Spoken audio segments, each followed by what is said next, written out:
Welcome back. Google facing more criticism from former executives for its culture, its relationship with countries like China, and its treatment of employees.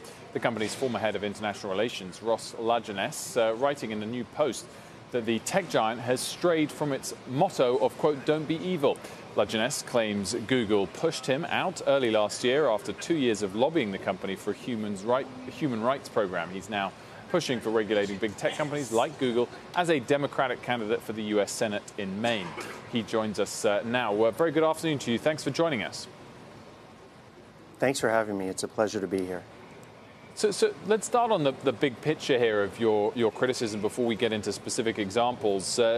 You felt the company in your time there changed from being moral-based and values-based to being purely profit-based.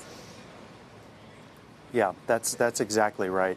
I was one of the executives in 2010 who was charged with dealing with the China crisis, and I helped execute our decision to ultimately stop censoring search results in cooperation with the Chinese government. That was a moment in my career that I was extremely proud of Google and of the work I was doing.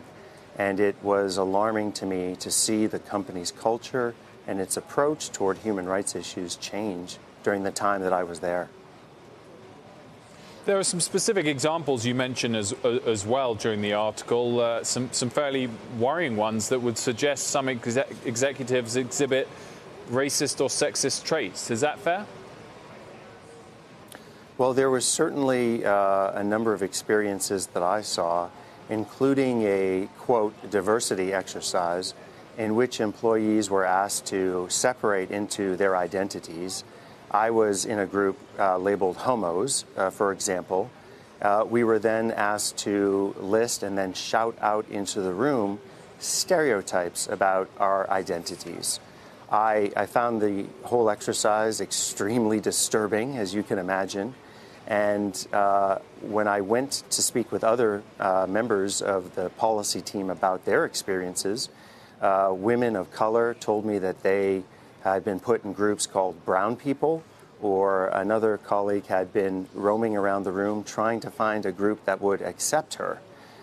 When I brought this example, this horrible experience, to senior HR people at the company, I was accidentally CC'd on an email that said that they should do some digging on me instead, because I continually raised concerns about diversity and inclusion.